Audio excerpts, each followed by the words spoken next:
Ele fez apenas um reparo simples, mas o que descobriu naquela delegacia mudou sua vida para sempre. Foi um choque, uma verdade inesperada, e o início de um castigo emocional do qual ele não conseguiria escapar. Luís já tivera dias melhores. Eram quase 9 da noite quando terminou o último serviço do dia. Seu uniforme ainda estava úmido do trabalho pesado, os ombros pesados de cansaço e a mente pedindo apenas uma coisa: casa. Mas, quando já se preparava para fechar o portão do pequeno ateliê de encanamento que mantinha nos arredores de Setúbal, o telefone tocou. Era um chamado emergencial vindo da sede da Polícia Municipal. Segundo a atendente, havia uma possível fuga de água nas instalações. Luís hesitou por um momento, poderia muito bem deixar aquilo para o dia seguinte, mas algo em sua voz, talvez o tom urgente, o fez aceitar. Pegou as ferramentas e seguiu de carro, com a ideia de terminar o concerto o mais rápido possível. Ao chegar, notou que o prédio estava mais silencioso do que esperava. Havia apenas luzes de segurança acesas, e a atmosfera, em vez de tensa, parecia estranhamente tranquila. Ele foi recebido por um homem de estatura firme, farda impecável e expressão contida. Chamava-se Miguel. A voz dele era segura, e a forma como o observava demonstrava curiosidade e atenção em comum. Miguel conduziu Luís até o local do problema. Enquanto ele começava a examinar os canos, percebeu que Miguel não se afastava. Permanecia por perto, observando atentamente, perguntando pequenas coisas que iam além do serviço. Fazia quanto tempo que ele trabalhava como encanador? Gostava do que fazia. Morava ali mesmo em Setúbal. Luís respondeu com naturalidade, mas aos poucos foi percebendo algo diferente na troca. A conversa entre os dois passou a ganhar um ritmo mais pessoal, mais aberto. Miguel falava de suas experiências na força policial, de como era lidar com situações de pressão e de como, apesar de tudo, se sentia sozinho. Luís escutava com atenção, notando uma sinceridade inesperada naquele homem que até então representava apenas um cliente comum. Quando o reparo foi concluído, Miguel agradeceu e perguntou se ele gostaria de tomar um café rápido na sala de descanso. Luís quase recusou por educação, mas algo em seu olhar o fez aceitar. Sentaram-se em duas cadeiras simples, com copos de plástico e uma garrafa térmica entre eles. O silêncio não durou. A conversa retomou com fluidez, como se já se conhecessem há tempos. Miguel não disfarçava o interesse nas palavras, e Luís se surpreendia consigo mesmo por não querer ir embora. Havia um tipo de compreensão silenciosa ali. Não era apenas conversa casual. Era como se estivessem se reconhecendo em meio às diferenças. Luís, que nunca havia tido a coragem de falar sobre seus próprios sentimentos com ninguém, sentiu-se ouvido. Miguel, por outro lado, revelava partes suas que, talvez, escondesse até de si mesmo. Naquela noite, Luís voltou para casa em silêncio. O rádio desligado, os pensamentos girando. Não havia acontecido nada demais, nenhum gesto explícito, nenhuma palavra direta. Mas a sensação era de que algo havia sido iniciado, e que não haveria como voltar atrás. Nos dias seguintes, ele tentou manter a rotina, mas Miguel não saiu de sua mente. Até que, em uma manhã qualquer, recebeu uma nova ligação. Um novo problema na mesma delegacia. Desta vez, o tom de Miguel era mais leve, quase casual, como se procurasse um motivo para vê-lo novamente. Luís aceitou sem pensar duas vezes. Quando chegaram ao local do novo serviço, tudo parecia ainda mais familiar. Miguel o esperava do lado de fora, como se já soubesse que ele viria. A conversa começou com assuntos simples, mas logo voltaram à profundidade de antes. Miguel perguntava sobre os medos, sobre como era crescer sem poder falar sobre o que se sente. Luís respondeu o que conseguia. Ele não era de falar muito, mas estava ali, tentando. No fim daquela segunda visita, Miguel disse algo que Luís não esqueceu, que era bom poder conversar sem sentir que precisava esconder quem se é. Luís apenas assentiu, mas dentro dele, algo se mexeu. A frase ficou ecoando. Porque, no fundo, ele também se sentia assim, cansado de fingir, de guardar tudo para si. Na terceira semana, outro chamado. Dessa vez, uma torneira que vazava, uma desculpa óbvia. Mas Luís foi. Eles tomaram um café, riram, falaram da vida. E novamente não houve gestos, apenas a presença, apenas o olhar que dizia mais do que qualquer toque. Mas no fundo, Luís já sabia. Aquilo não era só amizade. Ele não procurou se apaixonar. Mas a cada encontro, Miguel o puxava para mais perto de algo que ele não conseguia mais negar. Era amizade. Era só curiosidade. Ou era a verdade que ele sempre evitou encarar. Depois da terceira visita, Luís não teve mais dúvidas de que Miguel o procurava por algo além de um serviço técnico. As chamadas tornaram-se frequentes, quase previsíveis. Pequenos problemas, uma torneira que pingava, uma válvula solta, um ruído estranho no encanamento. Todas situações que ele resolveria em minutos, mas mesmo assim, aceitava ir. Miguel nunca era insistente. Mas sempre estava lá, esperando, como se a presença de Luís fosse uma pausa no seu cotidiano. Luís, por sua vez, começou a se questionar sobre os próprios sentimentos. Não era comum alguém mexer tanto com ele em tão pouco tempo. Sentia um misto de ansiedade e conforto ao entrar naquela delegacia. Era como se sua rotina monótona tivesse ganhado um ponto de luz inesperado. Durante uma dessas visitas, Miguel o convidou para sair. Não era nada formal, um café fora do ambiente da delegacia. Luís hesitou, disse que tinha coisas para fazer, mas no fim, aceitou. Foram até um café próximo ao cais, discreto, sem muita gente. Sentaram-se num canto e conversaram por mais de 1 hora. Miguel falou de sua infância no interior, de como foi difícil entrar para a polícia sendo alguém que não se encaixava nos estereótipos. Luís compartilhou suas próprias lutas, o medo do julgamento, o silêncio dentro de casa, as escolhas profissionais feitas por necessidade, não por sonho. E sem perceber, riram juntos de coisas pequenas, de lembranças comuns, como se fossem velhos amigos reencontrando-se depois de anos. Depois daquele dia, algo mudou. As conversas se tornaram mais profundas, mas também mais leves. Luís começou a esperar pelas mensagens. Notava-se distraído no trabalho, olhando o celular a cada meia hora. Sentia-se adolescente, algo que não experimentava há muito tempo. Mas havia um detalhe que o incomodava: Miguel parecia evitar tocar diretamente no que crescia entre eles. Falava sobre sentimentos, sobre solidão, mas nunca sobre desejo, sobre vontade de se aproximar de verdade. Luís respeitava o tempo dele, mas uma parte sua queria clareza. Queria saber se tudo aquilo era real ou apenas uma ilusão alimentada por boas conversas. Numa noite chuvosa, Miguel ligou perguntando se ele queria passar na delegacia para dar uma olhada num barulho estranho no encanamento da sala de reuniões. Luís sabia que não era emergência, mas foi. Ao chegar, Miguel estava sozinho. Levou-o até a sala e, sem cerimônia, disse que já tinha resolvido o barulho, mas queria conversar. Sentaram-se num banco ao lado da janela. Miguel estava diferente. Mais calado. Os olhos fixos no movimento da chuva lá fora. Disse que às vezes tinha vontade de sumir, que se sentia sufocado pelas expectativas dos outros. Luís escutava sem interromper. Ele sabia o que era carregar o peso do que nunca foi dito. Miguel continuou, falou de um relacionamento do passado, de como terminou mal por medo, por falta de coragem de ser honesto. Disse que não queria repetir os mesmos erros. Olhou para Luís com sinceridade, mas ainda sem palavras diretas. Foi ali que Luís entendeu: Miguel estava em conflito. Entre o que sentia e o que acreditava ser permitido. E embora nada tivesse sido dito com todas as letras, ambos sabiam. Havia algo ali. Algo real. A partir daquele dia, Luís começou a proteger mais o próprio coração. Continuou respondendo às mensagens, ainda ia à delegacia, mas já não esperava tanto. Sentia que se entregasse demais, poderia se machucar. E ao mesmo tempo, não conseguia cortar o laço. Miguel, por outro lado, parecia querer se aproximar, mas recuava no instante seguinte. Havia gestos, uma mão no ombro, um olhar que demorava mais. Mas nunca ultrapassava a linha. Luís respeitava, mas começava a se cansar do quase. Até que uma noite, sem explicações, Miguel não respondeu mais. Nenhuma mensagem. Nenhuma ligação. Luís ficou confuso, inseguro, sentindo que algo havia mudado, sem aviso. E foi esse silêncio que começou a corroer o que ainda restava de esperança. Ele confiou. Acreditou em cada palavra, em cada gesto. Mas não estava preparado para o que escutou. A verdade chegou como um golpe seco, e nada mais foi como antes. Depois de dias de silêncio, Luís não aguentou mais esperar. Decidiu passar pela delegacia sem avisar, apenas para saber se estava tudo bem. Parte dele queria acreditar que Miguel estava apenas ocupado, que algo fora do comum havia acontecido. Mas a outra parte, já suspeitava. Ao entrar pela lateral do prédio, ouviu vozes vindas da sala de descanso. Não eram muitas, mas estavam rindo, falando alto, como quem compartilha um segredo que não deveria.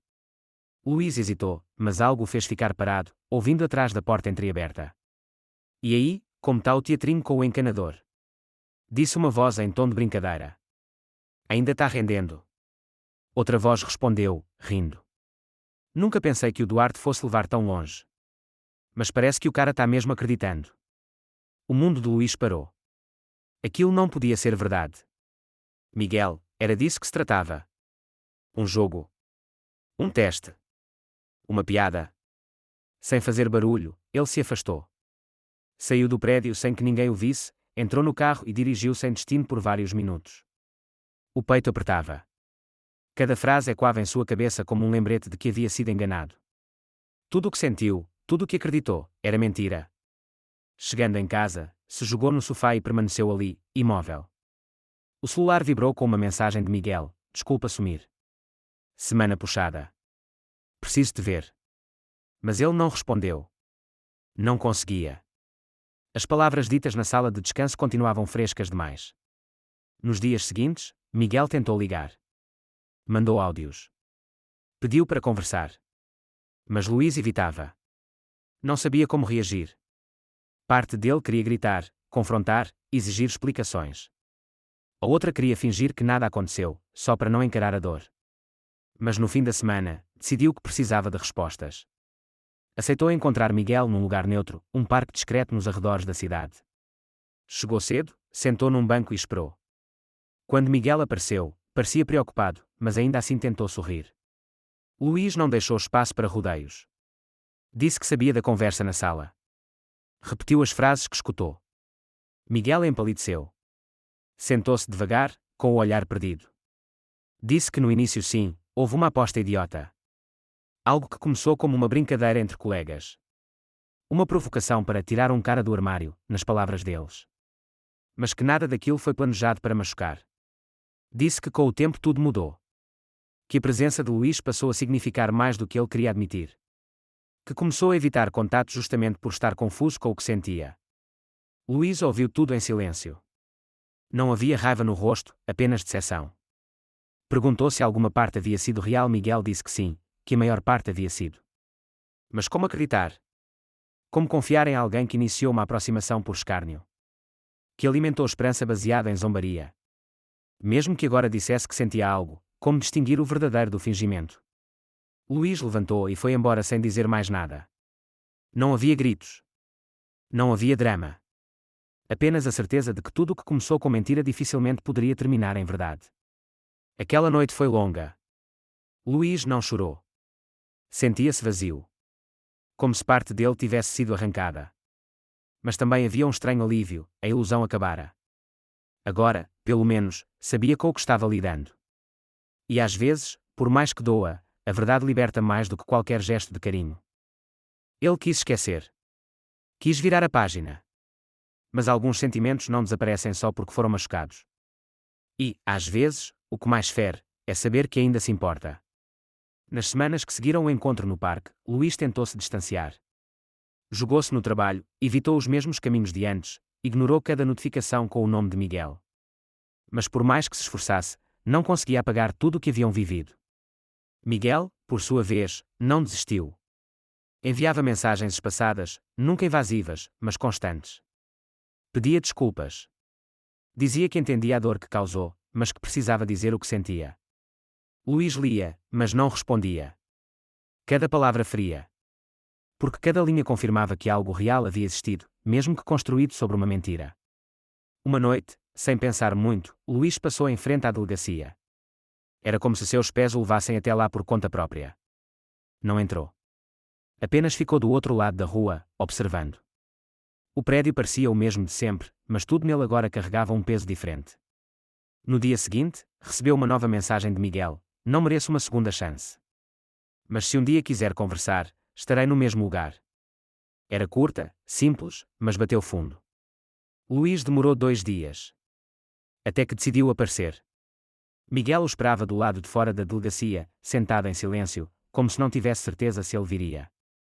Quando viu Luís, levantou devagar, sem se aproximar demais. Luís falou primeiro. Disse que ainda doía. Que não sabia se conseguiria confiar de novo. Que sentia raiva por ter sido feito de piada. Mas que, ao mesmo tempo, não conseguia fingir que tudo aquilo não significou nada. Miguel ouviu. Não tentou justificar nada. Apenas disse que passou a vida escondendo quem era, com medo do julgamento. E que quando conheceu Luís, não estava pronto para lidar com sentimentos verdadeiros. Fez o que sabia fazer: brincar, disfarçar, fugir.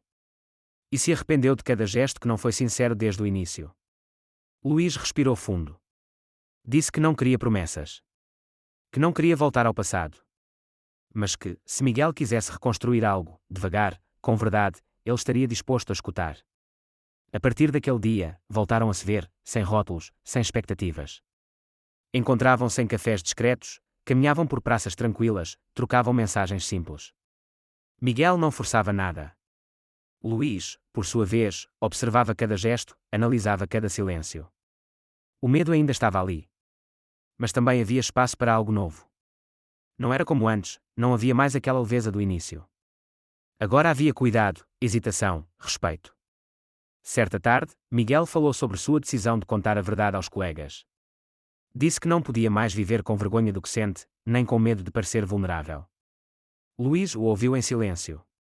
Admirava aquela coragem, mesmo sabendo o que custaria. Na semana seguinte, Miguel deixou claro para todos na delegacia que não aceitava mais piadas, nem insinuações. Disse que não tinha mais espaço para duplos sentidos. Alguns riram. Outros se calaram. Mas ninguém voltou a brincar com o nome de Luís. Quando contou isso a ele, Miguel não esperava aplausos. Mas Luís apenas sorriu. E naquele gesto contido, Miguel entendeu que estava começando a reconstruir o que havia destruído. Não estavam juntos. Mas estavam no caminho. E, às vezes, esse caminho, mesmo incerto, já é mais do que muita gente tem coragem de trilhar. Ele não esqueceu a dor. Mas aprendeu a perdoar. Porque às vezes, o maior ato de amor é aceitar que recomeçar também é um tipo de coragem. Luís e Miguel nunca definiram o que eram. Não colocaram nomes, nem fizeram planos. Apenas continuaram se encontrando, semana após semana, como se, pouco a pouco, estivessem reconstruindo algo quebrado, mas agora sobre uma base real. Não foi fácil. A confiança não voltou de uma hora para outra. Havia dias em que Luís se afastava, com medo de estar cedendo demais. Outros em que Miguel se calava, carregando o peso da culpa. Mas ambos, com suas cicatrizes expostas, seguiram tentando. Numa manhã de domingo, decidiram fazer algo fora da rotina, uma pequena viagem até a praia de Sesimbra. Sem promessas. Apenas um passeio. Caminharam pela areia molhada, falaram de coisas simples, livros, comida, infância. E por alguns instantes, esqueceram tudo o que os separou. Miguel confessou que pensou em mudar de cidade. Que sentia vergonha do que havia feito, mas que não queria fugir mais. Luís disse que, se ele tivesse ido embora, talvez nunca tivesse tido a chance de ver quem ele realmente era. Essas palavras ficaram no ar, silenciosas, mas densas. Ao longo das semanas seguintes, os encontros se tornaram menos tensos. Luís permitiu-se sorrir mais. Miguel arriscava contar piadas, mesmo que ruins. Havia ali uma cumplicidade nova, construída não sobre a euforia do início, mas sobre o respeito de quem já se feriu, e escolheu continuar. Ainda assim, havia dúvidas. Luís sabia que não podia viver de promessas vagas. Precisava de clareza, de verdade. E numa noite calma, enquanto observavam as luzes da cidade refletindo no rio Tejo, ele perguntou: "Você se arrepende de ter começado aquilo tudo como uma aposta?" Miguel respirou fundo antes de responder. Disse que se arrependia do motivo, sim. Mas não do que encontrou. Que jamais esperava se apaixonar, nem descobrir tanto sobre si mesmo. E que, mesmo tendo começado tudo da pior maneira possível, aquilo se transformou na coisa mais honesta que já sentiu. Luís ouviu em silêncio. E pela primeira vez, não sentiu dor. Sentiu paz. Naquele momento, entendeu que o passado não poderia ser apagado. Mas que também não precisava definir o futuro. E que, por mais difícil que fosse confiar de novo, ele já havia começado, mesmo sem perceber. Não houve declaração. Não houve beijo. Apenas um aperto de mão demorado, e um olhar que dizia mais do que qualquer palavra. Nos meses seguintes, seguiram-se vendo. Às vezes como amigos. Às vezes como algo mais. Mas sempre com verdade. Luís voltou a sorrir com mais frequência. Aprendeu que proteger o coração não significa fechá-lo para sempre. E Miguel, finalmente, deixou de se esconder. Passou a viver com mais leveza, sem precisar representar o que esperavam dele. Eles não se tornaram um casal perfeito. Mas também não precisavam ser. A história deles não foi sobre um final feliz. Foi sobre um começo honesto. E talvez, para quem já carregou tantas dores em silêncio, isso seja mais do que suficiente.